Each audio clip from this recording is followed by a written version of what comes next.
Lorene Hutton must have found out why they call him Gator. I'm Justin. Jerry Reed. I'm Sam. Damn it, Sam, that was gonna be my fucking joke. And this is Gator. I'm Jackie, and this is Gator on Stinker Madness. Hello and welcome to Stinker Madness, the podcast about bad movies for bad movie lovers by bad movie lovers. I'm your host, Justin. With me are always Sam and Jackie. This week on podcast, currently streaming on Tubi and the other paid ones. I'm not even going to get involved with it. Is the sequel to last week's episode, White Lightning, Gator, starring Burt Reynolds, of course, and Lorene Hutton, Jerry Reed. I believe it's just Lauren. Lorelai. Okay, Lauren Hutton. Yeah, you're probably right. Laura, Bo, Benny, Fanana, Fana, Fo, Fanny, B5, Fo, Fanny. Lauren. And anybody else? A guy who's Burton not fucking Jaws. Gilliam. Yeah, okay. Roy from the last movie. It's not Roy. That's Jerry. Yeah, instead of Bo, it's the real Jerry Reed. Yeah, not Bo Hopkins. Jerry Reed. No. They look so similar. It's uncanny. They're the same. They're the same It's so guy. weird. There is a trucking movie that now, because we've done this, we're going to have to do that fucking movie that has those two in it. And the resounding reviews on the internet is there any reason to watch this other than that they're the same guy? Otherwise, No. to get confused on who's speaking. Yeah, Gator, directed by Burt Reynolds. Second unit, of course, Hal Needham. Stunts by Hal Needham. So those are all And Burt Reynolds. Fantastic. Yeah, Burt did some here. Why don't you just go ahead and I'm sure you want to talk about all that, so I'll shut up. No, Well, I won't. I think Burt had to do a little bit more stunts than he wanted to. Like, he did the jump from the roof onto the pickup truck, because I believe they shot the pickup truck with the guy jumping off the side of it, which is still one of the most dangerous. Like, that's like eat shit Jackie Chan dangerous. That's pretty dangerous. Hal broke his fucking back on that one. So that's Hal in the back of the truck that jumps. Jumps off the truck and hits the dirt, and he broke his back. Yeah. He got up. I thought that was the stunt that he broke his back. Well, actually, I thought the stunt that he broke his back was in White Lightning with the barge, but that was not the case. He gets up briefly. Like, Hal Needham is a tough son of a bitch because, yes, there's all this lore and history about him doing these insane stunts and getting hurt constantly. But even if it's like like if you sprain your back, you're done. Like, I remember that time You that go down. I couldn't move and I just had a slip disc. But if you break your back, and you can't like say, oh, I broke it, and really you just like twisted something. No, if you break your back, you break your back. And he got up in the frame to get out of the way a little bit further from the moving truck that was still rolling. That guy is made of metal. Well, and what was scary about that stunt for me is that when I was watching it, that truck is so close to his head. It's so close. When, you know, like the bumper almost takes his head off. Mm-hmm. Yeah, that's up there with the two stunts that are too dangerous in Police Story for me as like the three most dangerous stunts I've seen. Is Hal Needham like the hold my beer guy? Like where Jackie Chan is a preeminent professional, like he is meticulous in his stunts that are going to go wrong and he's going to get injured. And he's like, yes, I know I'm going to get injured, but this is going to look amazing. Is Hal Needham just like, yeah, shit, I'll jump out of the back of that moving truck? They were adult men that were roommates for no other reason than to pal around until they were in their 30s or 40s, right? Until their 40s. Right. Like, they're both hold my beer guy. It's just that Burt Reynolds isn't really willing to do the real stunts. He's like, I'll jump on, but that's it. Not in the face. Anything about the face, no. Yeah, but in this movie, though, I mean, this is definitely before he started getting Botox and had some work done, because he's got wrinkles up the butthole. Yeah, he wasn't young. How old was he when he did this movie? He was 44, I think. Oh, okay. That's the thing about how old, like, Burt Reynolds played for Florida State in, like, 58 or something like that. And then that whole Gunsmoke thing. Before he was a big guy, he was a working man for a long time. Yes. Yeah, that's why, like, all these people that are in his movies are his buddies from the Gunsmoke days and Twilight Zone. Like, that's Jack Weston, the federal man. He was in an episode of Twilight Zone with Burt, and that's how he lands this. Yeah, like, he was connected because didn't he also ask a bunch of people advice on how to direct this? Like, he didn't know. Yeah, he just he wanted asked to do it. Bogdanovich and Mel Brooks. Yeah, those are kind of big deal guys. Like, you know people when you can pick up the phone and be like, hey, Mel, how do you direct a movie? And Mel doesn't tell you to fuck off. God, I think he didn't, but he made he told him a joke, right? Like, because he's like, I can't tell you how to do it. Just make sure that you're pissing everybody off all the time. then you know you're doing a good job. What else you got? So he did write the Bones part for Richard Keel, but he was too busy. I'm thinking it was Silver Streak that would be the only thing, because he was a working man, Keel was, and he did like 5 or 6 things in this same year. But I would, if I could put my finger on anyone that you'd actually say I can't do it, it would only be Silver Streak. Okay. This is the first sequel that Burt ever did. Definitely not the last. Definitely not. I got a question. Is this the only good sequel? Because the others all suck. Yes. Cannonball Run 2 is unviewable. Smokey and the Bandit 2 is borderline unviewable. And Smokey and the Bandit 3 is like, well, I'm done being a live person. Was he even in Smokey and the Bandit 3? Not really. He was excellent in Archer. That's not a sequel. Answer the goddamn question. If we count, like, okay, he was in one episode and then he was in another one, then he nailed it with Archer. Okay. Name a good sequel. I mean, there was as many as you think, really.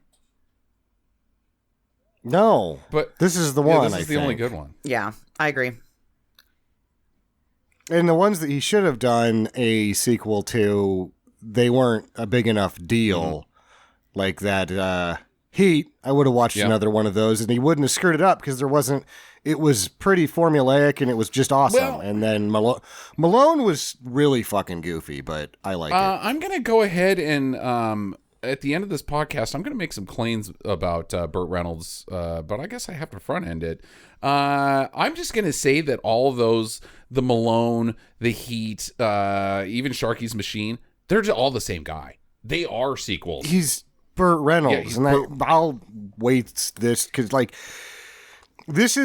he gets to direct it, and this is where he starts putting too much of his real self in the movies. And I like it because when he puts too much of his real self in the movies, you're like, oh, wow, Burt, you're kind of a jackass. I like you.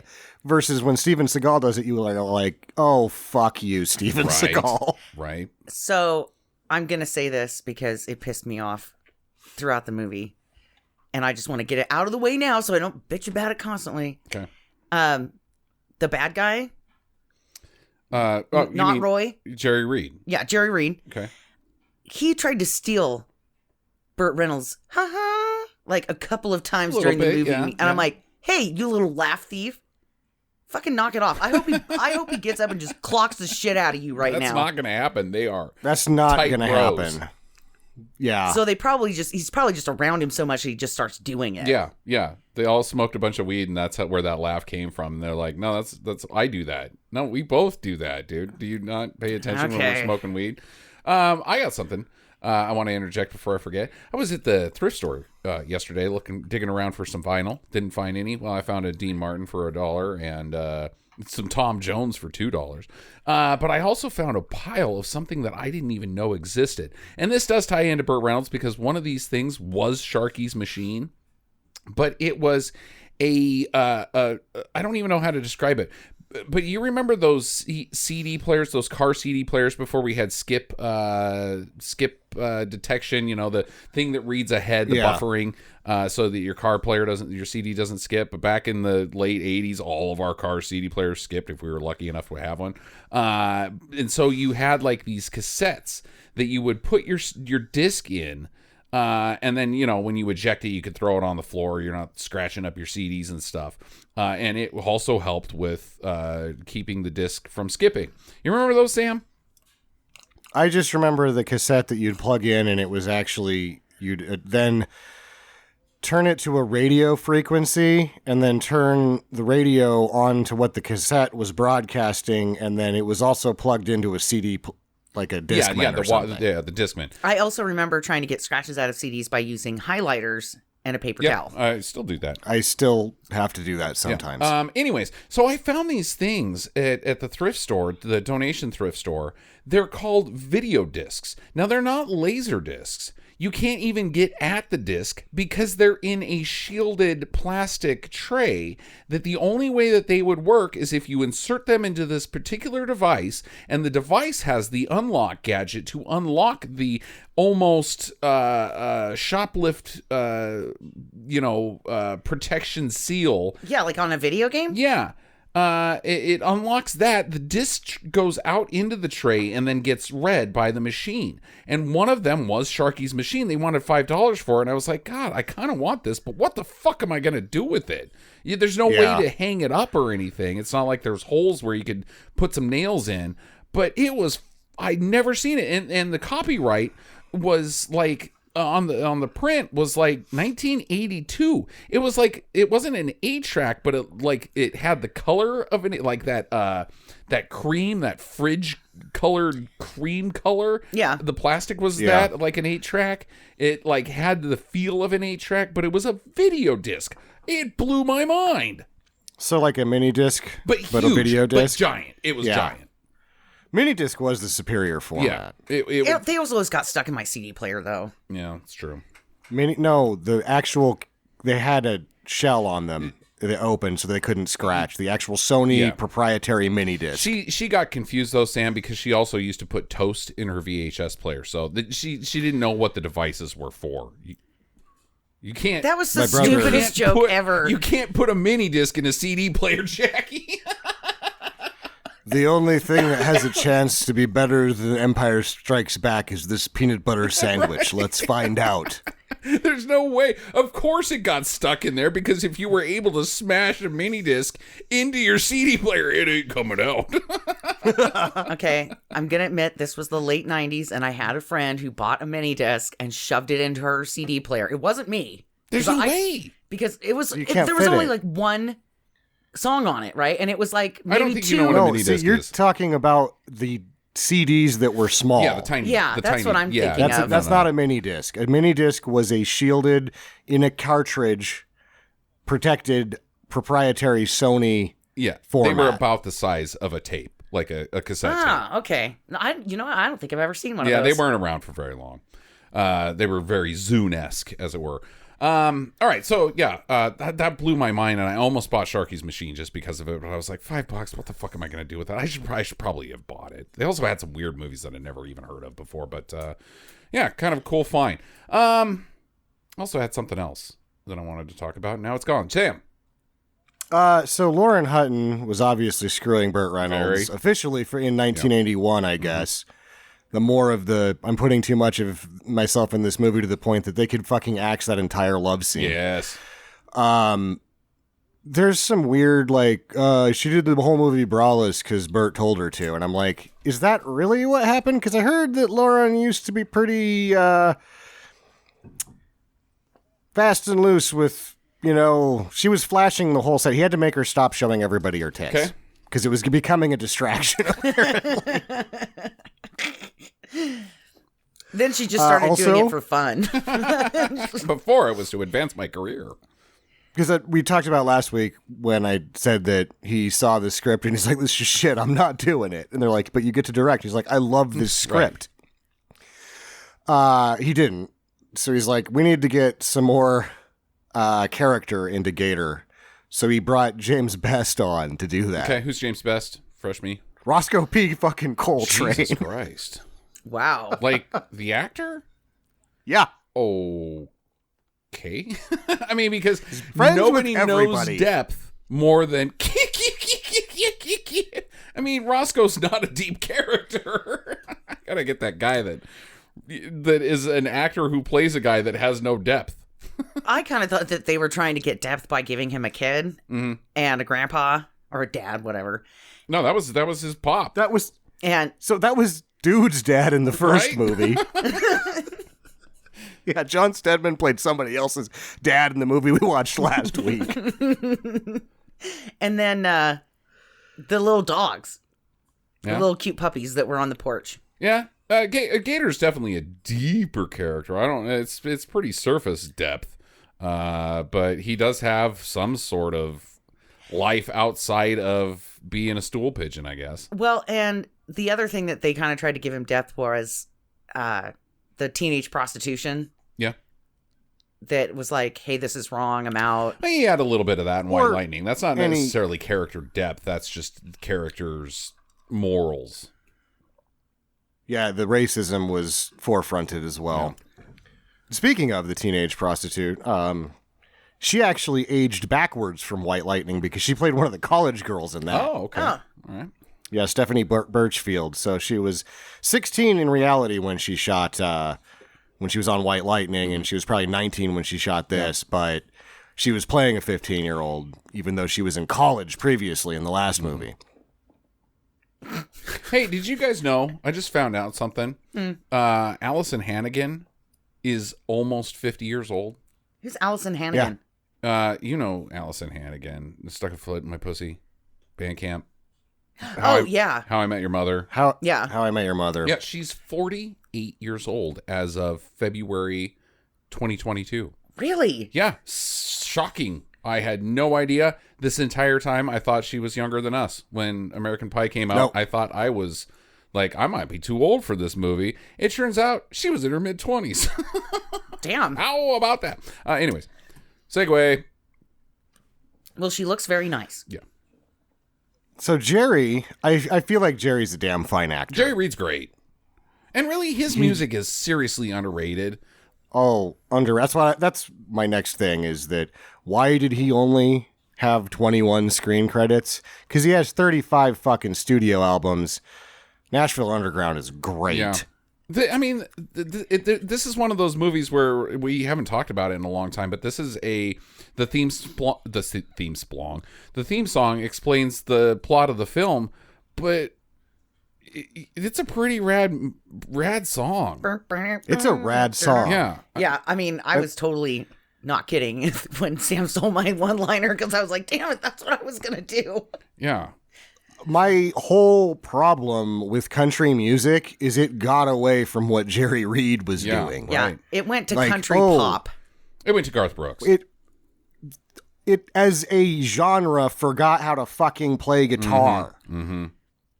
Jerry Reed can play guitar with fucking anybody. Yeah. And this is like the stereotype of like all country music from this time was like, my wife left me and my dog died. No, this is just a badass song.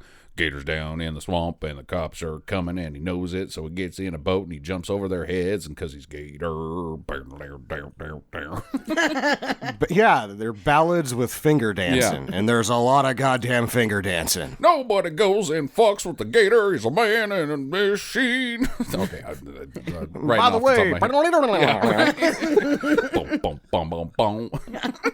It's awesome shit. Like, I don't know how anybody could listen to like Amos Moses. Oh, I love that song. Or obviously Eastbound and Down is phenomenal. But like, I don't know how anybody could listen to that shit and not be like, I'm having a pretty good time right now.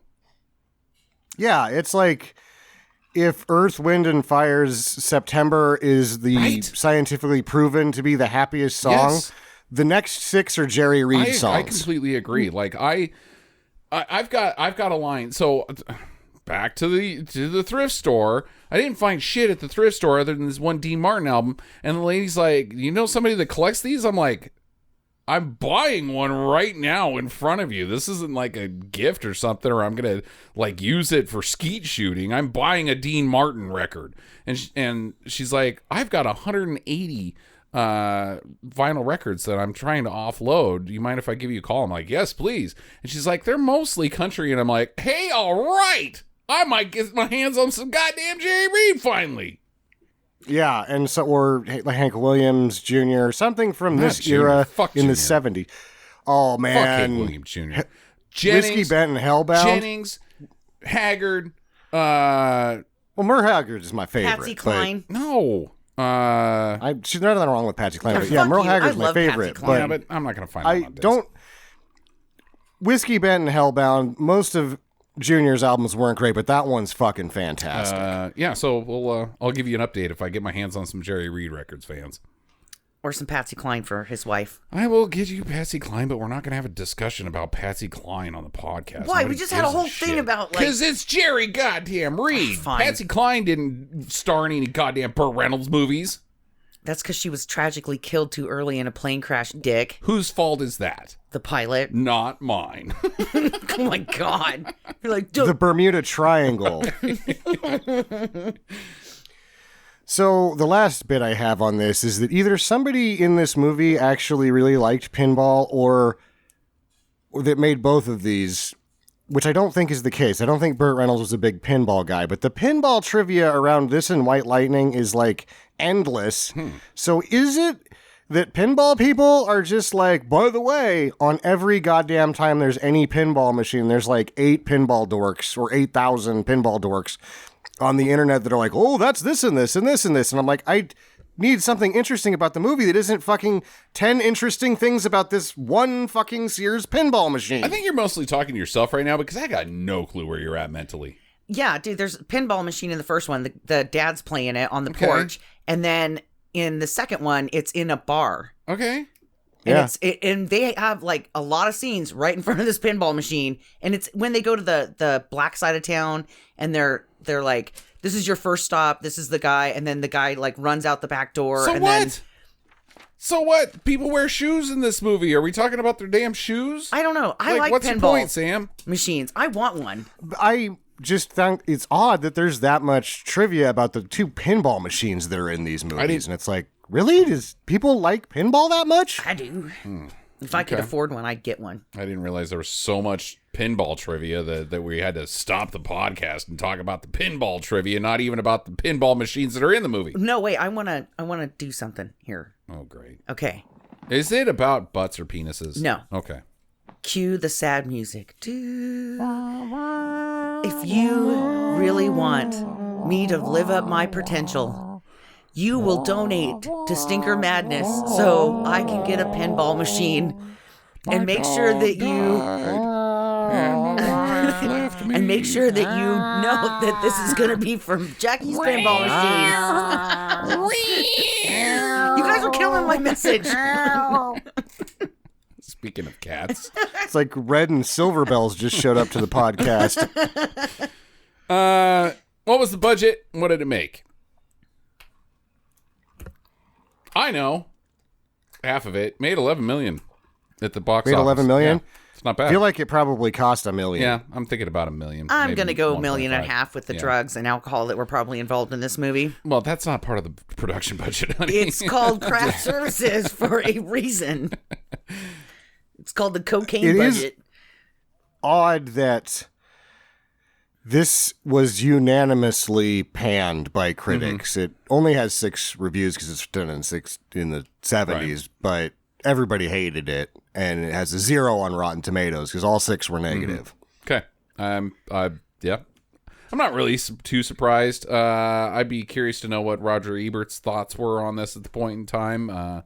He said, it's a good old movie that if you can make it through, you'll be like, wow, they could have put some good old movie in this good old movie. Yeah, it is a good old movie. That's a good way of saying this. It's just a good old movie, like a good old boy. Yeah. I mean, I'm not going to, I think that all ratings should be thumbs up, thumbs down, or thumbs to the side. It would just... Thumbs to the side, completely ambiguous. Yeah. They're like up or down. And you're like, no, let's get some maybes in there. Yeah. That's how we Up, do down, it. or maybe. I mean, that should just be the rating system for everything. Would you recommend this employer? Up, down, or maybe? Depends on how much of an asshole you are. Yeah, I like stars. I'm giving stars out.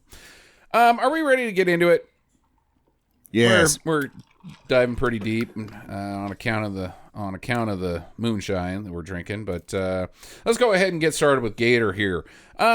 At the State House, and we should mention that this whole movie takes place in Ambiguity Land. It's filmed in Georgia, but does it take place in Georgia? Is this still they're trying to sell this as Arkansas?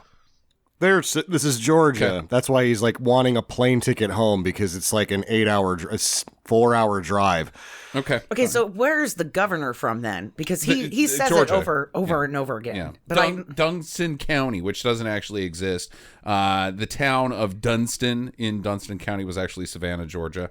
So at the State House, the governor's like, God damn it, I look like a goddamn kind of butthole governor that all the people are like, damn you, butthole governor, because you're shit. And he's like, and it's your fault, it's your fault, it's your fault. And my cabinet members, you're all a bunch of incompetent craps. and it's this one county that's dragging us down. Yeah. Everybody else is good. I'm going on TV. I got a time on 2020 with... No, he was in Time Magazine. Get it right. Yeah, well, I already did the Time Magazine. I was on the cover of it. That's what governors do. And typically, I mean, you go back and you look at the history of Time Magazine, most of it's just pictures of governors, because governors are really cool and people love talking about governors. Why the fuck am I still talking about one? And I'm going on 2020 next week, and Marshall, what's that guy's name? Greenfield. No, for back in the day. Or no, I'm thinking of 60 Minutes. What was their main guy? Their main guy was... Gal. No. I mean, you're talking about the sideshow at the end, Andy. No. I'm talking about the Wallace. Martha. No, that's Diane Sawyer. It was Wallace. Somebody Wallace. Marcellus Wallace. I don't know. Anyways, I'm going to talk to him. You guys got to make me look better. It's because on account of that Dunston County that the entire country knows that I am full of shit. And they've got to clean it up. But they almost make it sound like it's some kind of environmental thing. Right. And then the guy comes in. He's like, we're going to get this asshole out of power. What is the problem in Dunston County? They never say. They just say that there's this guy and he's a problem. No, that's the solution to make the governor look better is we're going to bust Bama McCall. But like the problem in Dunston County, they don't say it's on account of the shine or the crime. It's just we got to clean up Dunston County, and the way we do that is we arrest a guy. Apparently there are a lot of fires in this county. And the environmentalists, I'm just going to make something up. Oil spills? No. There's a lot of fires in this county, and it's causing the air pollution numbers for their state to rise. And so they're like, look, we look like a bunch of house-burning assholes. Like, we got to stop this asshole from burning things down. Oh, okay. He's fucking up our air pollution ratings. He's like, I have an entire county that's being completely run by disorganized crime. I might think about cleaning that up. It's very disorganized. Like, I mean, like if this governor, let's just compare him to say somebody that everybody knows nowadays, like Gavin Newsom or something, or Andrew Cuomo, who isn't a governor anymore, but you at least know his name, right? We don't, as Americans, we don't typically care about other states' governors because they kind of don't have anything to do with us other than being assholes. But, like, the guy that they have to arrest to improve the PR of this particular governor should be like fucking Al Capone or like John Gotti. Bama McCall is running a protection racket. That's his entire thing. And an underage cat house. I don't know if anybody even really gives a shit about that because it's the mid 70s and it's the South, and maybe you should make judgments about the South, but I believe in that era of time, Alabama's if they've got hair on the field, they're good to go. Or something like that. Alabama's age of consent is like 14. If it's not 14, it's definitely 15. Mississippi's doesn't even have one because I know recently, the lowest in the U.S. is 16. I don't know. That's not correct. Go back and re-listen to our Dirty Dancing episode, Sam. It gets okay. It gets. I can't remember which state, but one of them has 13. One of them has 13. I thought they got rid of with that. permission from the parents. I don't give a crap. What kind? Do they have like a permission slip? The permission. That doesn't. Yep, you have the right to bone my. That's just awful. It's awful. And then there's some weirdo that's just got a stack of them in his glove box, and he pulls up and he goes to dinner and he's like, "Hey, before I leave, I've had a really nice time meeting you all, and I'm serious about your daughter, but I have this permission slip that I'm going to need you to sign just in case something happens at the drive-in next weekend. Exactly. I got these permission slips in my saxophone case. I'm looking at you, Clinton. I just don't think that Bama McCall is gonna be the type of takedown that is like, hey, all right, now Time Magazine's not asking about Dunston County. Come on.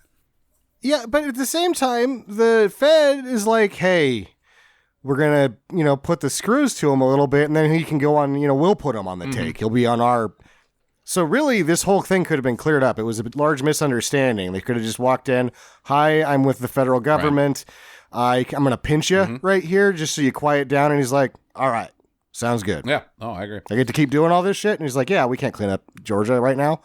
So just be quiet. I mean... Good. Quit burning shit down, asshole. Jesus Christ, like, history in the hindsight is so fucking awful sometimes, but, like, they're worried about a guy that's running the protection racket, and just a few years down the road are the Atlanta child murders, and, like, maybe there's bigger problems in Georgia than a guy running a protection racket. I'm sorry. Like the fact that he's sex trafficking for drugs. Or, like, the fact that just a few years down the road... 32 black men, children, will be murdered. Like, there's bigger problems than even, like, I mean, it's just Georgia in the 70s, I'm staying away from. This is the gateway to that. Like, why did they? Well, people started asking too many questions. Right. All of a sudden, we got to get this stuff disappeared. Yep. So... Yeah. Okay. Yeah. All right. So, the DOJ, they send their man down from New York. His name is Greenfield. He's a pretty good guy. He kind of takes the role of Ned Beatty a little bit because they're kind of Ned Beatty and whoever this Jesse Sutton. What's his name? Jack West. Jesus Christ, he should be an action star with a name like that, or like an action character. Who do we call? Jack Weston. Get him in here. The tight end. Yeah, right. Or tight end. No, it's more like. We've got a hot dog cart that all the hot dogs are going to be going expired in a week. Call in Jack Weston. Okay. All right. So he's like, all right, so we'll clean up Dustin. We'll help you out. We get Bama McCall because he's a low-level protection racket guy. And we're going to get him by the time that you do your next big announcement. Right. It's all lined up politically. Don't worry about that. The optics are good. But the only way we can get him is basically to get his high school buddy to work for him. This guy that he used to play football with, he's a moonshiner. They're like really good. They're really tight friends. They've been in and out of some real scrapes together. They both got a shady past. I think I can turn him. We've already turned him once. And then the governor goes, how long did it take you to put this together? And he's like, 4 years. Because I don't get that impression, Sam, at all. He's like, we're going to go in and we're going to get his old buddy from his college football playing years. He's a moonshiner and he's been in the pen a couple times, so he doesn't have really much of a choice. And we'll get him through his pal ally. How long have you been working on this? Well, about 30 minutes. Oh my God, because how do you find out that stuff? When was the last time Bama McCall saw Gator McClusky? About 25 years. Oh. That's not going to work. I'm running a protection racket. My ass is on the line. I got to be very careful about the people I surround myself with. I can't even name somebody who I haven't seen in 25 years. These guys didn't even play on the same side of the ball. They got drunk a couple times 28 years ago. How old are they? I think Bama's like 53. Right. Yeah, but once you hit over 40, you start thinking about death. So I'm pretty sure that they're going to reconnect based off of the need to survive and have friends their own age. Little glory days action going on here. Yeah, that's my take on this. Okay. That's how we're going to get them to work together. Okay. He's going to give them some free shine. Yeah. This is what I've been doing. Remember that time we tag team Susan Gardner behind the dumpster of the gymnasium type thing? No, I don't remember that. No. Oh. Was it because she snowballed you? Shut up. I don't remember that. She snowballed you with my semen? Shut up. I don't remember that. Okay, so that's the plan. So the next step we get is to send the entire police force of Georgia to get Gator McClusky. No, I'm like, you see every police car in the state, and you're like, Jesus, and Jerry's like, oh, you ain't heard shit yet. They're going to get him by land, sea, or air. They are. They've taken a full arsenal, everything Georgia has, Yep. to get Gator out of the swamp. Choppers, boats, 100 police cars. Is this Arkansas? Yeah. Well, that has to be Arkansas. I guess. I don't know. It has to be Arkansas for another reason, because they do the Arkansas joke about when they're on the radio. They're like, all right, unit 8 and 10, how are you? It's awful quiet. So, like, I guess Bert, growing up mostly in Florida, he's like, boy, those guys from Arkansas talk slow. I personally like that they don't know exactly where his house is, so they have to send the helicopter out to find it. You say house. It's the shack, It's whatever. a swamp cabin. And it's like, how do they even know if they've got the right one? They're like, there's one. That must be Shiners down there. I'm pretty sure he lives there. I can see the mailbox. I mean, like, is their assumption just like if it's a house in the swamp, they're Shiners, and if you just keep hammering Shiner houses, you're eventually going to run into Gator McClusky? I think that, yes, that is the It's a plan. numbers game. Well, I think that they were identifying him by his hot boat. Yeah. And I this, don't know about that, the because chopper there's a little spots the boat. There's a little Condor Man-esque reveal with the boat when the boat it busts through like it's tarp that's covering it, because it's awesome, you know. When you hit the rocket motor, it's gotta have a reveal. So I don't know. I think they just were like, yes, that's the nicest swamp cabin here, and we know Gator's kind of he's a little bit of a fancy lad. Yeah. You know, he's got to have a You're clean like, shave. So you want us to chase down Gator McClusky in our boats? He's got JATO rockets hooked to that thing. How does he control it? We're not sure. So Gator, basically, let's get into the backstory where Gator's at right now. He is living in the swamp with Pop and his 9-year-old daughter. Not Pop's 9-year-old daughter. That would be weird. Gator's 9-year-old daughter. the wife is taken off. He later explains that the mom left because she didn't want to wait anymore while he was in prison. And at the end of the last movie, we know that his next step is prison. So the only person whose daughter that could be is Lou, the crack whore from White Lightning. Yeah. And he's like, yeah, she took off, and Pop and I are fine with that. And I guess mom died at some point. And when I say Pop and I are fine with that, Pop hasn't sent her to school in 2 years, and he's doing a better job than she would have. Than Lou? Yeah. Yes. I would also like to mention that they have 2 new puppies, which leads me to believe that they go through dogs like underwear, because the gators eaten get by them. the gators, they Jackie. get Yeah, the gators get them. And I'm kind of thinking maybe except for we this should is move. Arkansas, and there's no gators in Arkansas. Like, maybe we should move to a place that has gators, and I can talk like every couple of years. At least I don't think there's gators in Arkansas. How about they get there? I don't know. I think there's gators wherever there's swamps, there's gators, right? Yeah. Did you? Where there's smoke, where there's fire, where there's swamps, there's gators. Did you know that and cottonmouths. there's freshwater sharks in the Mississippi? What? Yeah. No, they evolved because the Mississippi is so fucking big. It's big. They of like full-size bull sharks evolved into freshwater sharks that swim all the way up to one of them swam all the way up past St. Louis all the way up to like halfway to Minnesota. Oh, that's scary, because you can't see shit in that river. No. Don't get in the So- Mississippi. Yeah, they've probably been doing it the whole time because you can't see shit in You know there. what killed Tom Sawyer? It wasn't the racism. Unless the shark was racist.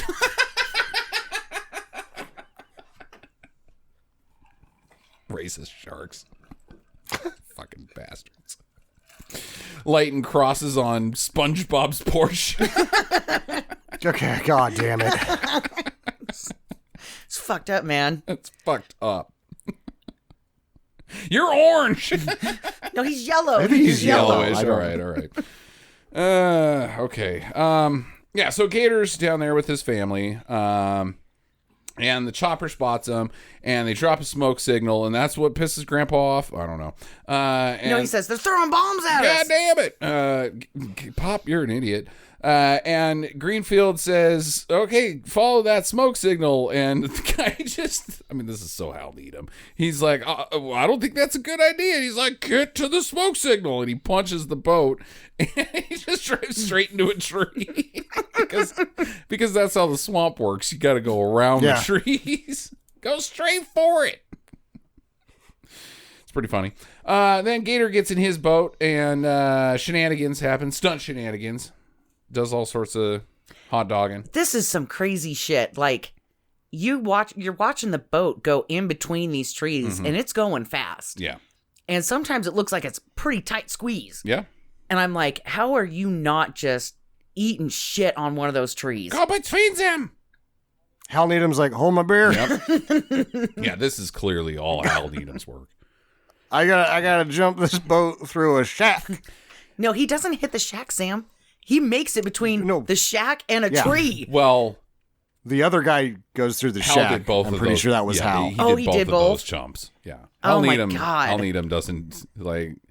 Okay, you can crash into my car a little bit, but when it comes to jumping the car, I'm the guy holding the wheel. Other stuntman.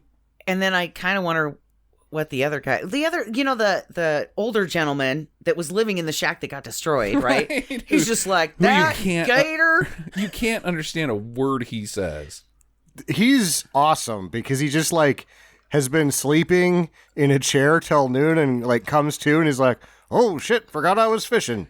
And then just starts fishing again. Yeah, it's amazing because just moves his line a little. Because like 3 minutes before that happened, before Hal Needham turns on the shenanigans machine, Jackie's like, I wonder what it would be like to live in the swamp like that. And then while all this shit's going on, I was about to say, well, there you go, Jackie. It's this gentleman's lifestyle. You sleep all day until you decide to go fishing, and then you go back in your chair and sleep.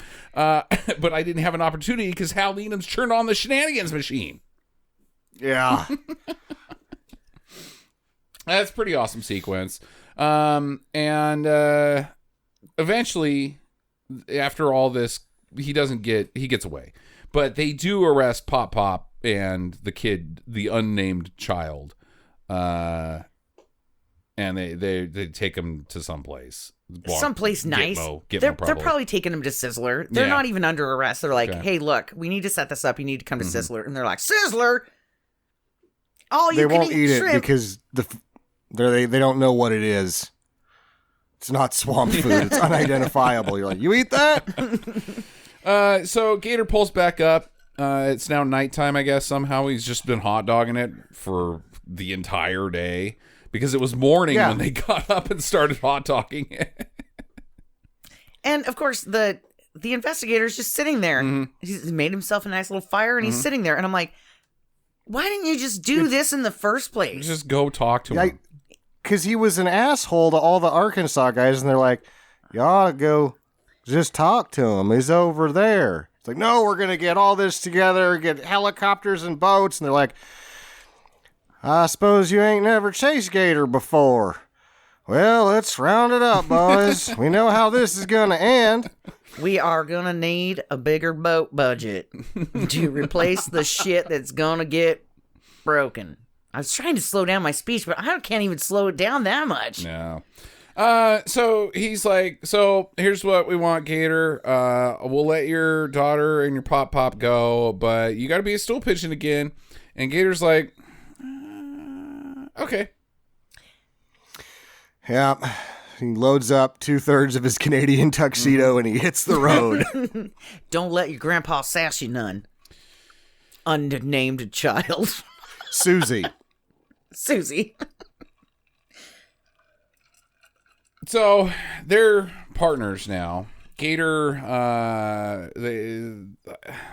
it's not even Gator's let off the chain like he is in the first movie. It's like, okay, we're going to work together. And Gator's like, I don't do that. And this is where you stay. And I'll report into you. And it's like this dump hotel. And it's a whorehouse. Yeah. And then Gator goes and stays at the Ritz-Carlton or something. Like the most expensive hotel in town. Looks like some kind of swanky resort. Yeah, I don't know if they let Gator into here. No, not with that tuxedo. No. They're like, you smell weird, and you need to pay with a credit card, and we need to run that credit card for at least a week. You are the best looking Bayou man we've ever seen, but you're still a Bayou man. So get the fuck out. Yeah, they're not going to let him fucking stay there. They're like, oh, you're trash. Nah, also, this totally seems like not Gator's what Gator would choose. Like I see Gator like the End Motel, you know. Like the Seaside Motel. He stays at no-tell motels. That's his thing. Free HBO and a couple pillows. That's what he needs. Not he doesn't need to be surrounded by whores. That's not his thing. And he doesn't need to have a pool. He doesn't sip drinks poolside. That's not Gator's thing. He needs free HBO. I feel like he actually has figured out a good way of folding the back seats of one of those large cars down and turning a sedan into a camper. He will do that. He will do that if he has to. And it's not even in a pinch. It's like, well, you know what? I feel like it. Either that or he's just so sick of being a stool pigeon that he's like, you know what? Fuck you. He's doing it to run up the check. Oh, yeah, man. He's like, fuck you. If I have to do this for you, I don't want to be sitting in some shithole like I did last time where I didn't even have a place to stay and I had to stay with fucking Roy. Roy in the swamp. Yeah, like, I'm staying at the most swanky resort and you fuckers are picking up the bill. Mm-hmm. Because if I had to be a stool pigeon, that's what I would do. Yeah, and I would get a massage every day and I would drink champagne and eat caviar and all that shit. Even swamp folk like massages, Jackie. So you might be onto something. Yeah. Sure. Also a parade. Yeah. Yeah, exactly. Then on to the next scene, parade. Yeah, so his first move is to find Bama at a mayoral parade for this guy named Caffrey, who, yes, only shows up briefly, but does have something to do with the plot. It's very weird. And all of the high school cheerleaders don't have the same uniforms, don't have the same colors on. They just wore whatever they had that day and then picked up the faded pom-poms from the school. It's to imply that the whole county is involved in this nonsense. Oh, okay. All right. That makes sense. There we run into Mrs. Kavanaugh, who is getting arrested because she is yelling and screaming that the mayor Caffrey is corrupt. He's a pink commie. Okay. Yeah, it's the lady from Good Times. I love this lady. And Evening Shade. Wasn't she in Evening Shade? She was in something. I don't know. All of these people were in all of Bert's shit. I think it was Designing Women. I think she was Delta Burke's mom or something like that. Like the Estelle Getty character of that show. Like, oh, hey, they got Estelle Getty over there now. We got to have a kooky old lady as well. She was a day player for 100 years. Did you know that she's been in a lot of stuff? Did you know that she was Ben Stiller's mom? No. No, but she should be, because could you imagine her and Jerry Stiller as a couple? Fuck. Oh my god. Fuck that. That act is almost bar none. What? Jerry and Ann, his mom, and his mom's in both the Zoolanders. Their act was as good a comedy act as there was, so I don't think that it would be better. It wouldn't be as so good that I don't remember it at all. I don't either. But you have to go back into find the old timey radio stuff, and you can listen. Like Grayson Allen. What the fuck? Jesus Christ. George and Gracie. Like that shit. Kind of, except Jerry was more obtuse and angry. I don't know if Jerry Stiller was old enough to do ye old timey radio shows. I didn't think he was that old. I'm just saying that I hit up my cousin yesterday and I was like, could you imagine if we were on an old lady podcast where we just traveled the world and we did blogs and we made fun of shit? People do that. Like, we would be hilarious together because she's not working. And I'm like, maybe I'll quit my job and you'll just go jet setting. Maybe you will not. You will definitely not do that. Well, after I watched The Tender Swindler last night, okay, I think I have a way if you allow me to get on the Swipey app, I could say I was in danger. This guy said he was a diamond guy, and You're he was going in danger. You're gonna what's that called? Not blackmail. It's a swindle people. I just tell them my credit card has been declined. I'm in danger. They say that they can track me by my credit card.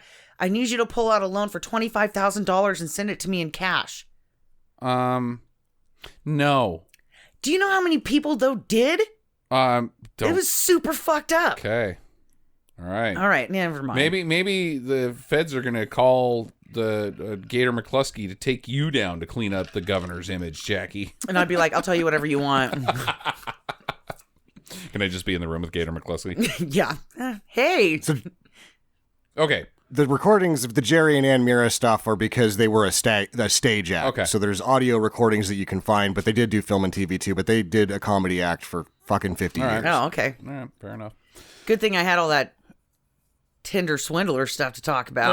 All right. So she gets hauled away, and he goes and meets McCall, and then he meets Bones, and they're all pretty chummy together. And I like the line, ask him why they call him Bones. Why do they call you Bones?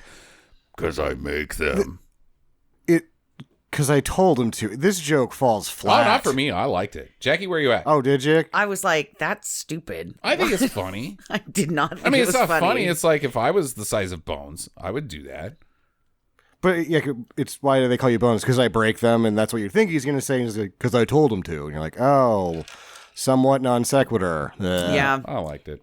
Then, while they're having a discussion, he just happens to turn his head and has a...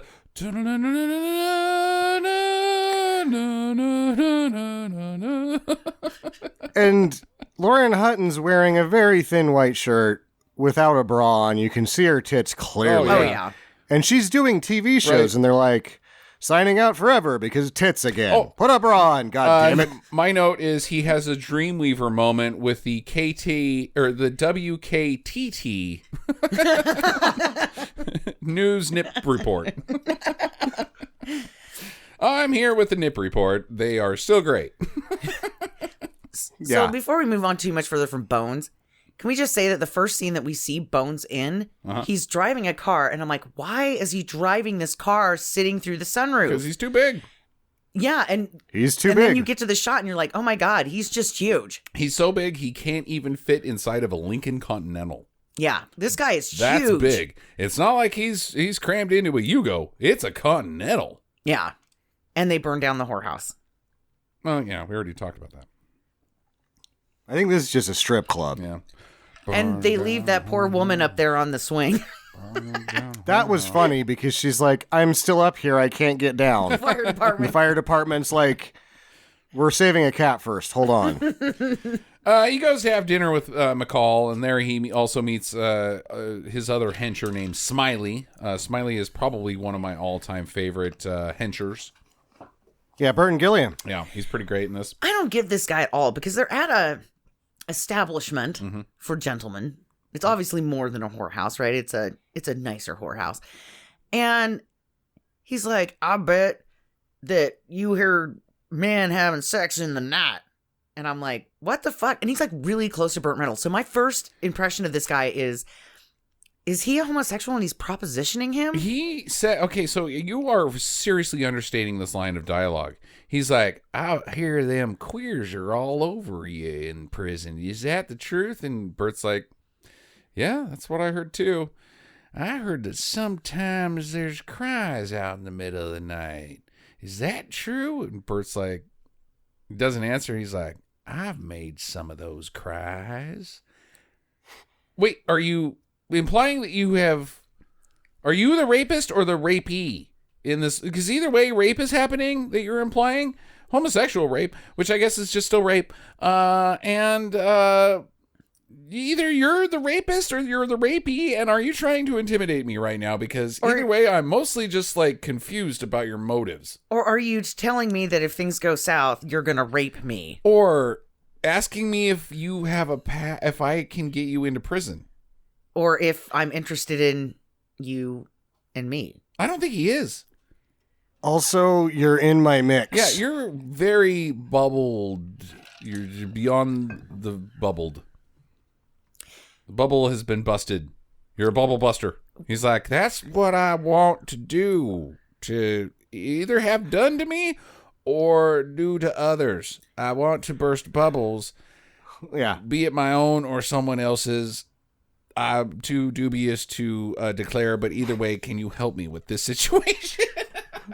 And is he wearing false teeth in this movie the whole time? No. That's just his smile. That's why he's called Smiley. Oh, okay. You've got to remember him from Blazing Saddles. Yeah, I do. Right. Yeah. Later, he would fall into a vat of acid and become the Joker. Anybody care to edit that out? Anybody have a rewind machine in their pocket that I can? It's the magic of snip You know what? editing. You know, I'll just turn in my badge and my gun. My joke badge, my joke gun. Here you go. I'm done. Here you go. Can I get my joke gold watch? No. What about my gold joke pension? Hell no. I'm sorry, sir, but you haven't put in your mandatory 5 years.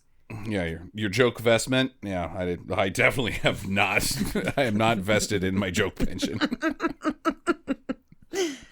Okay, so after the whatever happens here at this parade, butt cam. Yeah, they go to the hotel and there's just this tracking shot on two ladies' butts for about 12 seconds. Yeah. and then it pans to them having lunch. We're going to skip ahead a little bit here, guys, but essentially Gator does go to work slightly as a collector for, like, that's how he's going to get in with Bama and find the deets. He does go to work, but he doesn't really like it very much. So can we just talk about the bar scene, though, with the pinball machine? Because it's weird. Hey, we already beat the death out of the pinballs. There's a pinball, whatever. No, but, like... The guy is sitting at the end of the bar that's supposed to be paying up. And instead of talking to him, they go to the bartender. I'm here for my sugar. Bartender gives him sugar. He crushes it. And then goes over and tells the guy at the end of the bar they're here for money. But they can see each other clearly. He's like over there. And then he's like, tell him I'm not here. And then runs. They can see you. And then he runs away. And then he gets in his car and tries to run them down in the alley. And then crashes his car. And then it's like, I got your money right here. Like, does this happen weekly? Yes. Yeah. How much are those tires? Just give him the money. You have to buy a new jukebox now. Because he shot it. To be an asshole. Hey, man, sometimes you have to stand up to the bad guys. You don't give them what you want. Otherwise, they're just going to ask more, Vladimir Putin. And does this building burn down because the jukebox is on fire? It's pretty on fire. It's pretty on fire. This guy is a serial arsonist. And also, I feel like there's a missed opportunity to be like, what are you doing? And he's like, there wasn't any Jerry Reed on that jukebox. Nobody appreciates me. Okay. So later, Bama says, he's like, Gator's like, why are you such a dick? And Bama's like, well, you gotta be, because if I'm not gonna be a dick, somebody else is gonna be, so that's the justification of my own dickness. And Bert's like, stewing on it a little while. He's like, hey, here's this teenage girl, why don't you have some fun with her? Well, you can think about it. I'm gonna go play some poker. And then Gator's like, how old are you? And she's like, 15. He's like, get a hold of yourself, woman. He slaps the drugs out of her. Yeah, she tried to put the drugs in his mouth, though, so he slapped her. There was a weird thing with the mirror in the music box, and I was like, oh, Bert's going to try to do some filmmaking here. And then I was like, oh, yeah, but he also has already gotten 6 shots too soft because there wasn't enough light. Of focus. Yeah, there were several. Yeah, I was like, ugh. There was... With the natural lighting that he wanted for the sort of atmospheric feel of the film, there just wasn't enough light to get any focus in some of these shots. Yeah, like when he comes back and he initially gets proposed to by Greenfield, right? It's like, focus on anything. Anything, please. So he's like, hey, you got a 15-year-old girl out there who's high on like a bunch of stuff? And he's like, yeah, I put all that stuff inside of her. And he's like, well, that's not going to work for me. I want out. I'm done being your collector, and I guess I just want to go home. And he's like, no, you don't get to do that. I don't understand Bama's motivations here. Shouldn't he be like, okay, old buddy? But he's not. He's like, nobody walks out on Bama McCall, guy who really kind of doesn't know anything. So even if you were a federal stool pigeon, you got nothing on me. Just go home. But he's like, no, I'm going to drug you. I got to drug you. So that Smiles can do whatever he's going to do with his bubble fantasy. And then I'm going to let you go. Because the whole plan is like, you're going to pass out and I'm going to stick you on the county line. Whereas right now you're saying, I will get in my car and I will leave this county promptly this minute as opposed to tomorrow. And you know what? You don't even have to have your guys drive me any place. I'm capable of driving myself.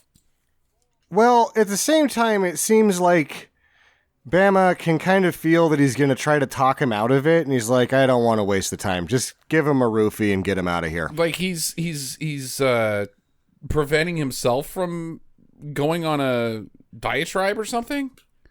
Yeah, or that he's like, he's not going to leave, and he doesn't. He takes the drink, and he starts making fun of everybody. Well, they keep blocking him every time he tries to leave. Right, that's my, like, what's the point? Okay, he did try to leave. Just let him go.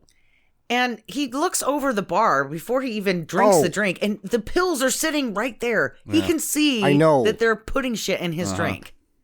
I know why they don't just let him go, because they've already gotten the info on the Fed guy, and they don't want him going to the Fed guy and telling him anything first. So drive you to the county line where you could clearly just turn around or whatever. Like the consequences are the same. Well, no, they're not, because they pinch the Fed guy in between this scene and the next time you see. In his own dumbass getting drunk, which is what happens in the next scene.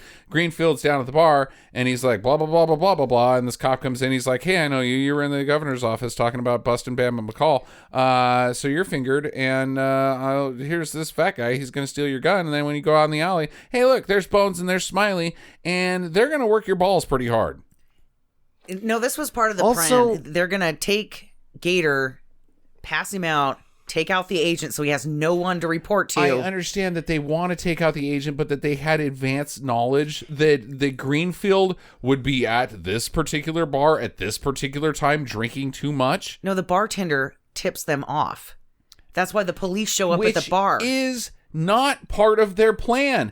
Gator has already been driven to the county line when that phone call comes in. It's not part of their plan. Well, let's get him driven to the county line, and then hopefully a phone call will come in from some random bar that we have access to that Greenfield just happens to be visiting. No, it doesn't line up.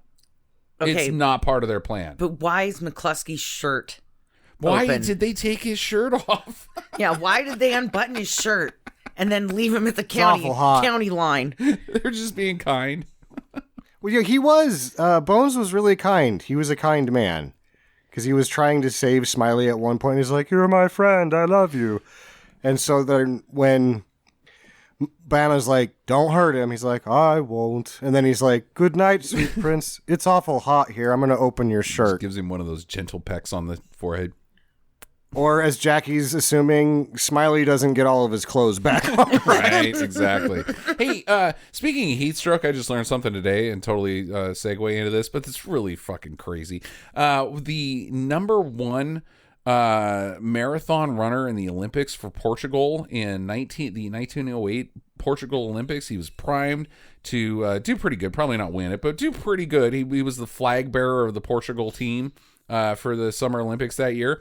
Before his big marathon run, he decided to lather himself in pig grease, pig fat, as a like a lubricant, an air, like a slipstream. He was going to slipstream through the air. He was going to be so slimy that he would just be like, vroom. It probably works better than the alligator blood doping shit that is scientifically proven to not work at all. Right, but you know what happened? It clogs your pores and you have no way to sweat. His pores and he couldn't sweat and he fucking died. Yeah, you do the grease thing when you're going into super cold water to conserve body heat. Right, but he was like, "No, I will be knife man." Vroom. Zoom. Was this before? I'm going to baste myself so I cook in the sun. So is this before baby oil then? Like, I don't know, go with something a little more generic. 1908 pig grease. Like he he had not even just a sheen to him, like it was sloughing off of him. He had so much onto him. It's really, really fucking sad, but also like, dude, seriously? You fucking moron. He Darwin Awards himself. Darwin awarded himself. And he was a human specimen. Like Darwin was like, origin of the species, kaboom, is this, oh, no, he's not. Yeah, he's very fast and not so smart. Whoops. And where was his coach this whole time? Like, right? Like, no, you get in there and shower that shit off. I don't know. Maybe it'll work. I mean, like a knife. Like, the coach was like, yeah, that sounds great. And then he was just like choked on cigarettes. Right. He was chewing them up and smoking them. All right. Yeah. So they do take him out to the border. And Greenfield wakes up in the hospital. His balls have been smashed. They stepped on his face and then just bashed his balls in repeatedly. Did you rough him up like he's going to go away? Right. He's a fucking Fed. He's not going away. You have crossed a very serious line. Like, you're done. They don't need evidence anymore. No, you're done. Those are his guys that work there. They can now arrest him. Assaulting a federal officer. It's a real big crime. Real big crime. So Gator wakes up in the morning and he flips a bitch and he heads back to Dunstan. And Lorraine Hutton, she finds Gator at the hospital. She's asking about Greenfield, and she's like, I think that guy's he's a Fed. And Gator's like, I don't know anything about anything. And she's like, well, do you know anything about having a drink with the lady? And he's like, yeah, I totally know about that. And she's like, let's go get a drink together. I'll show you my tits. And said the actress, not the character. And then they go out to the car, and they're like, so where do you want to go? You want to go to like Joe's Crab Shack, or do you want to get more like a dingy like a smoky bar where maybe they serve popcorn? And she's like in between those two. And oh my god, that guy's in here with a gun, a Smiley guy. Toothy. And I love this. She helps. It's really funny because he puts the gun in there and she's the one that takes it away. Perfect for Gator. Yeah. And then he just rolls up the window and starts really fucking him up. He rolls his head into the window, and you've seen this before in other movies where it's like, oh yeah, give me the details, you're doing 5. Don't go very fast. I'll tell you whatever you want. No, Gator's doing 45 in the parking lot with a guy's head in the window. He's hooning. He's Ken blocking with a guy's head in the window. It's awesome. Great stunt. Fuck, I don't want to ever meet Hal Needham because I think I would be in danger. Just being in his presence is dangerous enough. If this guy, this poor stuntman is it's a living. Shit. I don't even want to shake Hal Needham's hand. I want to just praise him from a safe distance. I've heard that shaking Hal Needham's hand is invitation to get your hand crushed. He's got the grip of a bear. Even though bears don't have opposable thumbs. Okay, so yeah. Fucking Smiley gets pretty fucked up right here. And then, the next, Bones comes in and he's like, I'll take care of you, Smiley. You're my friend forever. And then, fucking Gators comes straight for him and he's like, goodbye. He just drops him and runs. Chucks him on the ground. He jumps onto some vans. He's like, I'll get away by running across these cars. And then Reynolds slides into the van and knocks him right onto the top of the car. And he's like, huh, it worked out good. Now I'm going to hoon around with you. It didn't even work out good. It was malicious because Bones isn't doing anything to them. He's taking care of his pal, and Gator comes back to fuck with both of them. Gator comes back to get some more. But Bones poisoned his drink. Yeah, right. So, fuck that guy. All right, so now their plan is to go meet Miss Kavanaugh, because apparently Lauren Hutton, she knows that Miss Kavanaugh used to work in the clerk's office or something, and she has access to records that show that Bama and the mayor had shady businesses together. So Kavanaugh actually approaches Lauren and says, look, I've got evidence that the mayor of this town is involved in several businesses that Bama has vested interest in. Great. Thanks for saying the exact same thing I did. No. Yeah. So I said that the old crazy cat lady approached the reporter. Who cares? Sam, you want to speak? So what happens is she's like, "Hey, Gator," and he's like, "Hey," and she's like, "I already tipped the feds. They've arrested everybody. I get exclusive rights on the story. Movie's over." Yeah, right. Because, like, there's been about 3 times now that it's like, if the governor of Georgia was really interested in this, we've got this thing sewed up. And this is right here right now, like, oh, the records are in the courthouse. Right. They kept the records in the courthouse. The FBI will go right in there right now. Right now. Okay. Yeah, they don't. I mean, it's the courthouse. And the FBI's already there because the federal agent that was sent down there has been beat Right. severely. Yes. So this is already escalated. It's already, Gator's like, hey, where'd everybody go? Oh, they got arrested, Gator. Shit, I guess I'll go home now. Guess I didn't have anything to do in this movie. But so they're going to bust into the courthouse and steal these records, but only if the cats come too. Only if Red and Silverbell get to come. And this is such a bad idea in filmmaking. So and it's so not funny that it crossed the not funny and went back into hilarious. Like, I was like, no, you can't really try to... I forgot about the fucking cats. I forgot about the fucking cats. And I was like, oh, I hate this so bad.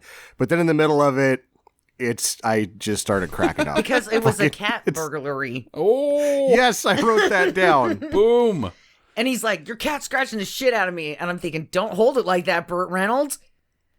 Don't take a cat on a burglary. Top tip. Sure enough, the alarm sounds. The night workman sees them and rings the bell, and the cops come, and they all scramble and they get out, but they get the cats with them, and they slip past the cops and they steal the cops' car with the records. They got all the books, and they're on their way. And they call Greenfield, and he's like, hey, come pick me up at the hospital. That sounds great. And instead, outside, Smiley's there, and he's like, get in the car. I'm still smiling. And then out of nowhere, well, not really out of nowhere because he was on his way, the fucking cop car the Gator's driving just smashes right into fucking Smiley's car. And Smiley gets completely taken out by a car door, which snaps off of the fucking car itself. He's not okay. Smiley is probably dead. I think... Because he's not in the rest of the movie. He's laying on the ground and he's like, well, good thing I'm already at the hospital. Keeps grinning. Yep. Bones gets out and carries him into the ER. Here's my buddy. He was ran over in the parking lot. Yeah, Smiley's dead. This scene looked like this. Who was it? Hal Needham again? Well, I don't know. But I don't know who gets hit by the door. That one, sometimes they have heavies in this stuntman. Like, hard falls and hard blows are sometimes different guys than the, I'm going to jump off this and it's going to be bad. Like, but it's going to take some real articulate stunt work. Like, there's other guys that are like, I'm going to have to hit you with this door. And they're like, okay, I'm going to take it. Yeah, and also the door is rigged to come off. It's not like the human body, whoever's human body caused that door to snap off. You can't do that without dying. That stuntman didn't die in this movie. So it was rigged to come off. But still, Smiley's dead. so just out of pure ignorance, if your stuntman is Hal Needham and he gets hurt, does that delay the film? Oh, you fuck yeah, that's your second unit director. You don't have a guy He's the second unit director and the stunt coordinator. Yeah. And he broke his back and he was like, okay, Bert, you're going to have to take over your own stunts. I didn't say cut. But God damn it. we're going to keep shooting. And he's like, all right, I guess I'll jump in. All right, I'll do them. Okay, because I just wasn't sure if they were like called a different stunt guy and they were like, hey, look, we fucked up Hal Needham. We need you to come in here and do this. On a larger budget picture, yes. They will have multiple stuntmen. The guys that made the first John Wick were 2 of the Matrix stuntmen for Keanu Reeves. Okay. Whoa. On this picture, if Hal gets hurt, Bert has to do his own stunts. But Hal gets hurt, and that's not a problem because he's Hal fucking Needham. He's more machine now than Yeah. him. So instead, Lauren Hutton's like, I got a beach house. My Uncle Phil has got one. We'll go up there and stay. They'll never find us. Well, since the feds haven't already taken this down, they decide not to leave the county. Right. Well, and I think that they're not risking it because they know that the police are in the pocket. And so you leave the county and you drive directly to the next federal office. However, he does say that they can't get away. One of the cops says they can't get away because they've blocked all the highways and the airport. Exactly. So they fine. Technically can't. Blocked the airport. Yeah, they blocked the airport. Yeah, they parked a big plane across all the lanes. Mm-hmm. And they were like, that'll teach FedEx. Which makes for a great stunt sequence because then Bert or Gator could drive the plane and then the plane could jump over like another plane, which when a plane jumps over another plane, that's actually just taking off. But you know what I mean? Like last minute. Yeah, right. And then they play Rock Me Like a Hurricane at the Blue Angels. So they're hanging out at the beach house, and Gator's like, "Hey, we're low on firewood," and Lauren Hutton's like, "Oh, I'll come help," and they run off to the beach to go bone. And then Kavanaugh's like, "My God, you are a specimen, Greenfield. Let's make old lady babies." And he's like, "Those men smashed my privates. My balls have become mostly flapjacks.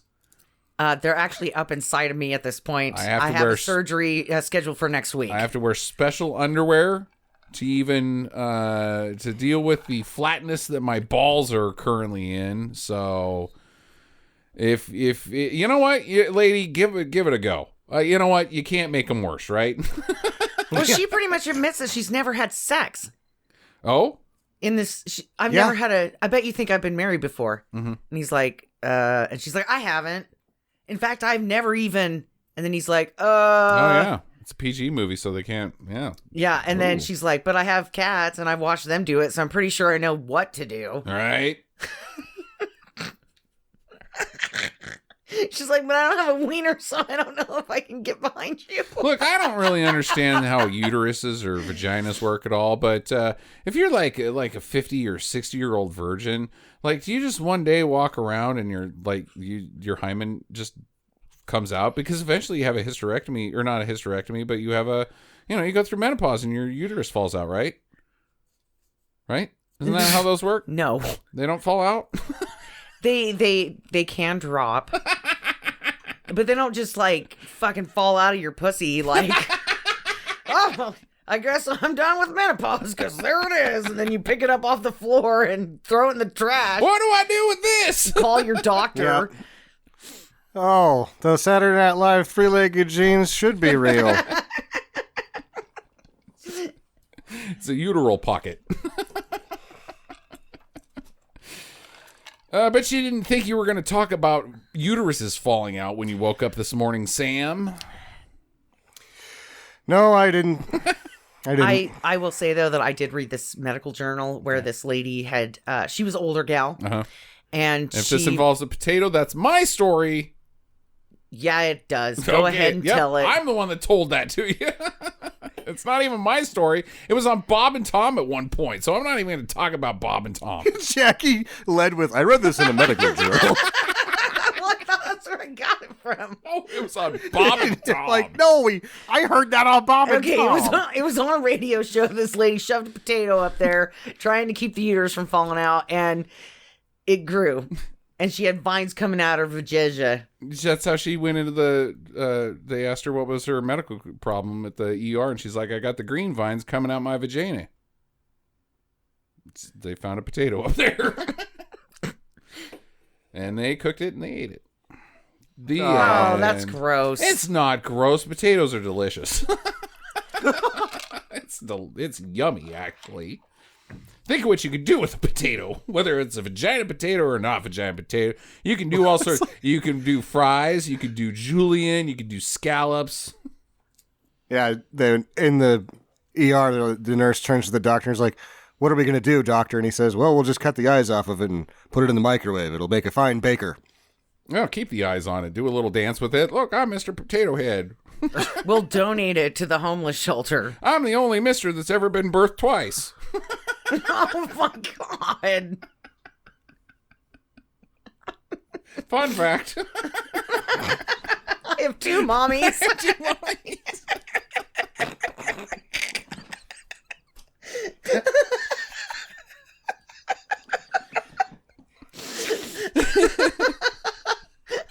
That's worse than when I said I read this in a medical journal.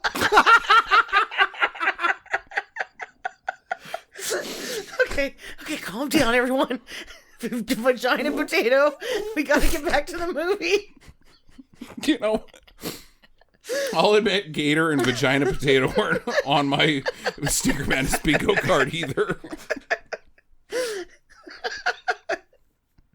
I mean, I expect a lot of weird shit to be discussed on this podcast, but Gator and Vagina Potato were not synonymous. I lost on the Sticker Madness bingo this week.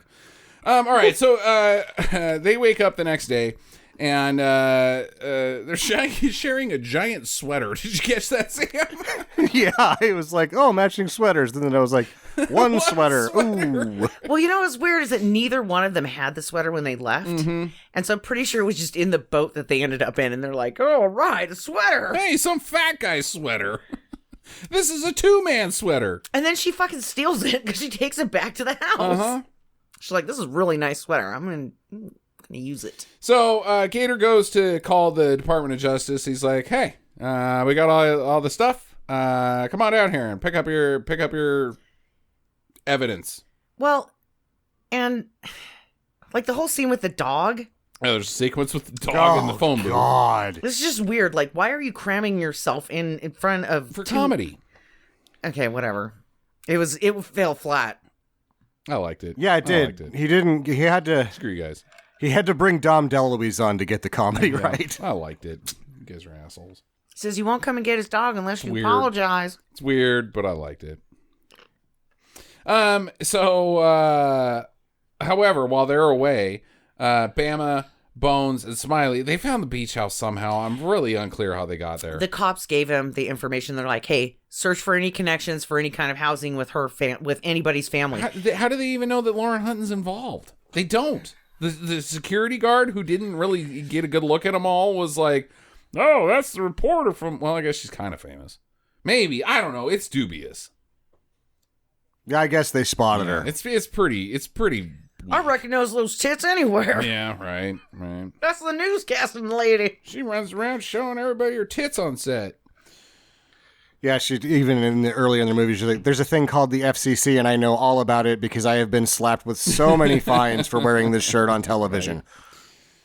So he comes in, he's like, go for it, Greenfield. Reach for that gun. I dare you. I'm holding a fucking very sawed-off shotgun. Go for it. And he fucking plugs Greenfield. Like, every time I see this movie, I'm like, that's a shift in tone right there a little bit. Yeah. You're like, whoa, why'd you go for it, Greenfield? Yeah, dumb. Because no matter what... He's going to end up dead anyways. Yeah, this guy's going to fucking shoot him. True. And so, why not? At least he goes down trying. But you could also, like, try the... well, hold on. Wait, what's that behind you? You could try that. Yeah. I mean, or you could just be like, busted, take the records, and hope the Gator gets back in time. Right. Stall. A little stallage. But I do like this shot, though, where the chair comes back when he gets blown away. Yeah. Do you know that actually doesn't happen? What? You don't get blown away because of Newton's first law. Every reaction must have an equal and opposite reaction. So if you get blown away, that means the gun guy also gets blown away. Guy that's holding the gun, opposite and equal reactions. Bullets just go through you. They don't actually carry your mass across the room or anything like that. Yeah. There's not enough joules. There's enough joules to kill the shit out of you, but not to launch you anywhere. But then again, if it launched you someplace, it would launch the guy who's holding the gun in the opposite direction. Well, and I've also... Unless that guy was really big. Really big. And I've also heard that, like, if you're super fat, that the bullets don't you have a better chance of surviving a gunshot wound. Mythbusters did that, and yeah, it's a little true, but not very much. Oh. Like there's more So what you're area to hit and less to miss, I guess. yeah. So basically, Or less to hit too. Like you can shoot through something that wouldn't be vital because there's more mass Like there. very small caliber bullet. Like what's smaller than a 22? Isn't there one smaller than a 22? 17 HMR. If it was a Full Metal Jacket, that would go right through. Yeah, well, if it's a Full Metal Jacket, obviously. Actually, no, Full Metal Jacket wouldn't go all the way through and shatter inside of you, and then... No, Full Metal Jackets are the penetrating rounds. What's the ones that shatter inside of you? Hollow points. Hollow points, right. so basically what you're saying is that I put on all this weight to save myself for nothing. That's exactly what we're saying. Yeah, That's what Sam and I had in the back of our mind the entire time, Jackie. I mean, we're going to be living close to St. Louis, so, I put Jesus on Christ. a good 100 pounds just to try to, save myself. They use 9mm out there. You're going to be fucked. Yeah. God damn it. Well, actually, you're not, because they'll fucking miss constantly. 9mm suck. Why are we talking about guns? Anyways, and so they drag Cat Lady out. yeah, they drag her out, and she's like, "My kitties," and runs back in, and the fucking house explodes because it was made of fucking the Hindenburg, and she's dead, and her cats are dead. And she's like, ah! Yeah, I was like, Red Silver Bell, no. And then Jerry was like trying to run her down, like, go get her. Whoa. Wait, why'd we chase her? I don't know. That ended weird. Let's have lunch. And meanwhile, the cats are already on the other side of the house. Yeah, they the have cats jumped out of a Just window. went out. Like, they're on the roof and down wrestling in the sand. Right. They're down at the beach, fucking with the seagulls. And they're like, oh my God, did you hear that explosion? They didn't even fucking care. They're cats. Didn't even faze them one bit. They go back up there later, though, for their can of tuna. And they're like, what the fuck? All right, let's suck up to some other human. No, they're eating seagulls. They have moved on. They're cats. they don't want to be part of the cat burglary life anymore. Care. All right, so the Gator, he sees the fire, and he's like, we got to get out of here. And so they drive to a motel, and he rents a room. He's like, down on the end, because I'm clever, because I'm about to do later, and I don't want you to get hurt, Mr. Innocent hotel keeper. And he calls Bama, and he's like, hey, I want $2,000 and a plane ticket out of here. Go back, and I'll give you the papers. And Bama's like, where are you going to be at? He's like, I'm going to be over here. Just don't ask questions. Don't go to the front desk and say, which room is he in? Just come straight to the room that I'm in. Definitely don't knock. And if you do knock, ignore the fact that nobody's going to answer. Just barge in. Barge in like you would do. Make sure to bring that shotgun. Yeah, well, I'll see you there. Yeah, and before he calls Bam, he calls the feds, and he's like, look, it's extraction time. Yeah. Well, he already did that, and they were like, That's what they did to him at the beach house. But Right. they're like, look, your agent is now popping fresh dough. And then also when the agent called him on the phone and he's like, yeah, they roughed me up. We know where the evidence is. And they're like, all right, well, I think the boys and I are going to go get some barbecue. And then I think we're going to watch some television. Don't forget that this is J. Edgar Hoover's FBI. So They're watching Cop Rock. they're definitely not watching Cop Rock because that came out 15 years later after this movie. But what they are doing is putting on pretty dresses and saying, ooh, look at me. I don't do anything about crime. I'm J. Edgar Hoover. Also, I'm corrupt as fuck. You guys need to get down here. We're only in Act 2 of Cabaret. All right, so he rigs the room to explode, and Bones walks in there, and he gets exploded. So Bones is dead, which makes me think that Smiley also died because if Bones died, Smiley's dead. And it blows up, and Bama's like, shit! And he even says that.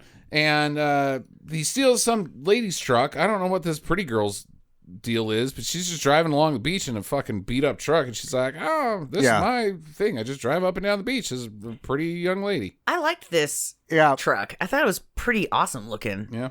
Like, maybe it made me think of like late night campfires on the beach with your friends sharing a brew. And then you swim out in the ocean later and Jaws eats you. Yep. Exactly. Yeah. She gets tossed out on her ass, and then Reynolds jumps into the back of the truck, and she's like, that's my truck. And he looks and he goes, you shouldn't have gone to LSU. Because she had an LSU shirt on. He went to Florida State. Wouldn't it? So, because of Gators? Like, No, that's the Seminoles. Burt Reynolds went to Florida State. Yeah, Florida State is Gators. the Seminoles. LSU is the Tigers. Who's the Gators?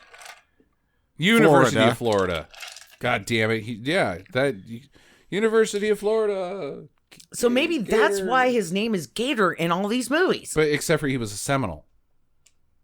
Doesn't track, Jackie. You clearly weren't paying attention. You were too busy sucking down ice cubes. And I was just saying that Reynolds is like, go Florida State, fuck every other college. Yeah. So the stupid stunt happens that we talked about earlier, and then Gator gets him out of the truck and he beats the shit out of him, and a chopper shows up. They completely fuck up the little beach fair. Yeah. Like he breaks through every carnival attraction on that beach. He breaks beating up Bama McCall. But I bet 10-1, once he's done beating him up, he goes back 3 stands to the hat stand and he picks himself out a new hat. He's like, yes. So I guess the chopper sees all this go down and is like, well, he looks pretty beat up. We'll take him off your hands now, because that's the end of the Bama plot. We just see him get smashed by a shutter. Not dead smash, just like owie. And then they end the movie in like the most depressing, shittiest bring you down moment ever. No, the ending's awesome. No, whatever. I don't know why the ending's even, because you're like, I guess the movie's over. I know and why then it's back there. on. I know why it's there, and we'll get to that. But yeah, he goes back to Lauren Hutton's house, which wasn't in the movie before, in a car that wasn't in the movie before. Well, that car is obviously his reward for moderately sponsored vigilantism. And he's like, so, I saw you on the news last night. She's like, yeah, Cronkite introduced me. And he's like, that's a pretty big deal. And she's like, well, it turns out that CBS wants me to move to New York. And I'm going to go up there. And you are not invited because you have a weird penis. That's why they call you Gator. Goodbye. And he's like, tear, turns around, gets in his convertible. He's like, those bumps, that's not herpes. That's Gatorism. Yeah, it's skin tags. Also, you have it now. Skin tagism. Yep. Good luck with your career. So she moves to New York to be a CBS correspondent. But it was weird because he's like, I really want you to meet my kid. I'm moving to New York. To New York. Unique New York. Yes. And then he's like, I love you. She's like, I know. Now get the fuck off my lawn. Yeah. Like, I got a career to go do. She's like, I would invite you to New York, but you got too much of the bayou in you. I don't even know how you snuck into that hotel. Mm-hmm. Or that resort. Could you And then he drives down the most iconic road in Georgia filmmaking. Everybody likes it.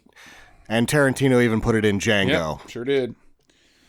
That's the movie. All right, so here's the thing. Gator is the bandit, right? No. Okay. Thanks for your argument. They're both doing moonshine of sorts. No. Beer. But they're not really... I mean, he is. Does he have... He's just the bandit, The bandit right? doesn't have a name. He is just the bandit. How can he not be Gator? He's single. Yeah. He's driving around. This is the last time we see him. I guess he's heading back to Pop Pop's. But 3 years later, in our time, he's the bandits out there just driving around hot dogging and picking up Sally Fields. He's in a perfect position. His 9-year-old daughter, she's not actually in the picture anymore because she got sent to, like, she's picked up. She's picked up by the fucking health and welfare and sent to a fucking actual, like, good home, not swamp people home. He is the bandit because they couldn't make Gator 3 because of how it was panned. Right. Otherwise, Smokey and the Bandit would be another Gator McClusky movie. And his character has learned that he's not much of a fighter, but you get him behind the wheel of a car and he's fucking dangerous. Yeah. I think Smokey and the Bandit is the sequel to this movie. And then, so Jerry's Bama McCall gets out of prison and he says, I was really sorry about all the hookers and everything, and now they're friends Actually, again. no, that wasn't Jerry Reed. That is the truck driver in Smokey the Bandit. That was Bo Hopkins. So that all tracks. Huh. Yeah. That's Jerry Reed. Are you sure? You can never be sure. We could have been lied to, Sam. That could have been Rebel Roy the entire time driving that sweet big rig. The only reliable information I can find out about any of these movies is which exact goddamn pinball machines are in the shots. Yeah, I mean, I think it's Rebel Roy driving that truck, and who just happens to be played by Jerry Reed, but it's Bo Hopkins' character. I will not be convinced otherwise. Smokey and the Bandit All right. is Gator 3. Next question. Is it better than White Lightning? Yes. Yeah. Jackie? Yeah. It's more engaging. It also tonally doesn't shift. Yeah. It is corny, and when it does need to shift into the like, I'm Burt Reynolds, good-looking guy. It's a very smooth transition. The dialogue is horrendous throughout the entire thing. Like whoever wrote the script for this did bad, but the story's not bad. I mean, it is kind of crap, but it doesn't ever. It's a consistent film, which White Lightning is not a consistent film. My argument against it being a better movie than White Lightning is I wouldn't cut 30 minutes out of White Lightning. True. I would cut 30 minutes out of this. True, I wouldn't cut 30 minutes out of White Lightning. I would cut 45 out of White Lightning, but... Is it better for us? No, Gator's more fun. It's ridiculous, but White Lightning is a better movie. I disagree. I think that this is shots were in way focus. worse. But as far as Hal Needham's work, Gator is the better Hal Needham movie. And also, I think that Gator... I think just, again, the pacing and tonally is far more superior. And then there's some ideas of filmmaking as well. Some artistry that Burt failed on. But he gave it a go. Yeah. I don't know. I think you've got a hard on for White Lightning that I a lot think of that people now don't understand. The fans of Stinker Madness finally know where we're at on these two. I'm always going to be like, no, White Lightning's. I like White Lightning better. All right. I just Can't do. be budged. I'm shocked. I love them both. I love them both too. Okay. They're pretty equal for me, to be real honest. Yeah. But here's my question. Yeah. You know how we're really into remakes right now, right? Because nobody has a fucking new idea. Mm-hmm. Is Gator worth a remake? Well, they did do Walking Tall. That got remade and wasn't a commercial success. I don't know. I don't see why not. And the spiritual successor to these movies and Smokey and the Bandit is the Fast and the Furious series. True. Okay. And that's what you'd be competing against if you tried to remake these movies. But nobody in the Fast franchise is a Burt Reynolds guy. Not like, obviously nobody's Burt Reynolds, but none of those characters are, I'm going to charm your pants off. Like, Vin's pretty goddamn charming. no, he's charming your pants off, but he's not charming vagina's pants off. That's Triple X. It's The things I'm gonna do for my country. he's hot sauce in Triple X.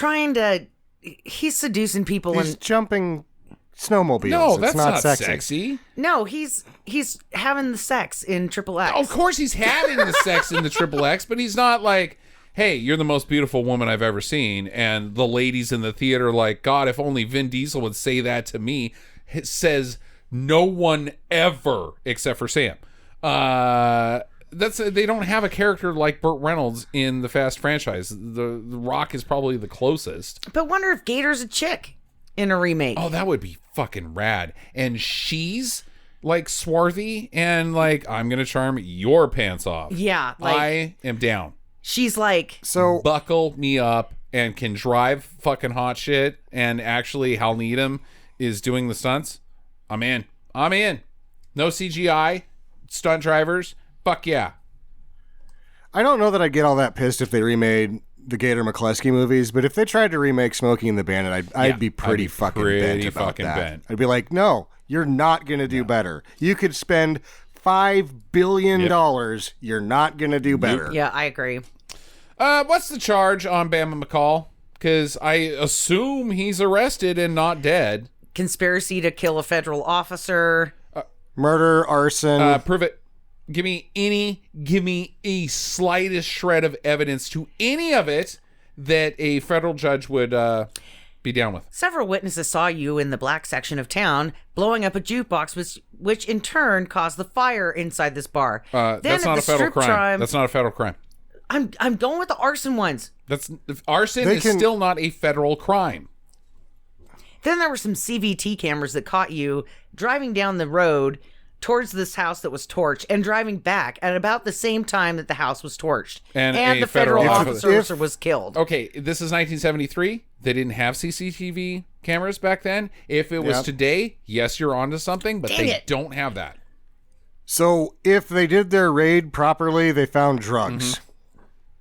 So they got him on that. But they never raided him. And they'll get him on teenage... No, if they did the raid properly, they're raiding all of the properties. If they did properly raided the way the FBI should do it, they're raiding everything as they're picking him up at the same time. And... They're everywhere. Okay. They're the federal... The FBI. They probably didn't get him on anything. They raid everything all at once, and they get him on teenage prostitution and drugs. Because there's so many goddamn drugs in the teenage prostitution thing. They could get him on the drugs. I don't see the teenage prostitution thing. Maybe on illegal gambling... Right.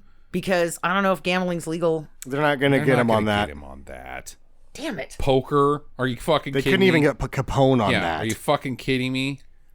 Animal abuse. Yeah. I mean, there's the $20,000 tax fraud thing that's still sitting out there. But that's not even tax fraud. They didn't even say he was fraudulent on the taxes. They just said he was late on taxes, which means they could put a lien on his house. My God. I don't think they have a lot to stick Bama with.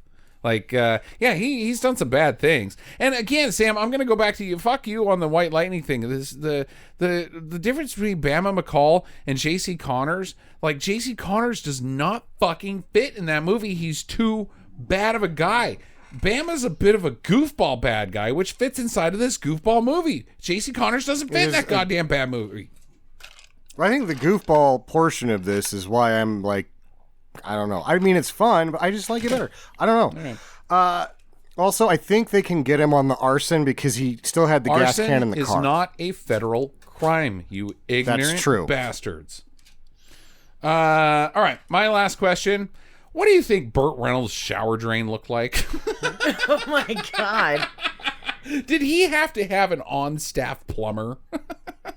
He probably had one of those little plastic things that he put over the top of the drain so that it would get the hair. I mean, I am struggling as a 43-year-old man and the amount of hair that has to come off my body to live daily.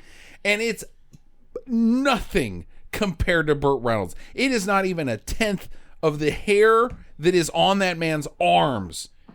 Like, how do you live being that hairy? Like, is it a problem? Like, because it's a problem for me right now. Well, if you're Burt Reynolds, you probably have some money. Okay. And you have a lady that comes in and cleans stuff up, right? And he's like, make sure you get the shower drain. I mean... And then here's the number for the plumber. Like, it's just up on the toilet. Like, it's just taped above the toilet. Like, if there's too much hair and you can't get it out, call this guy. I think he just has a sort of service contract with Roto-Rooter. I love it. And also, he ain't got shit on Dan Hedaya. No. You know, either that or just like as part of his showering routine, he just has a bottle of Drano, like where the shampoos are kept, right? And he just takes it down, dumps it in. Hair solvent. And then puts it back up. He just uses it in a loofah on himself. Oh, no, dude. No. It's going to ruin your skin. He wants to be soft for the ladies. A little bit of, calluses on his hands so he doesn't look like a Nancy, but, no. You want to keep the hair on for the ladies. It's sexy. Yes. He's according to Jackie. All right. That's your movie. I'm done with questions, I think. Anybody else? I'm good. Okay.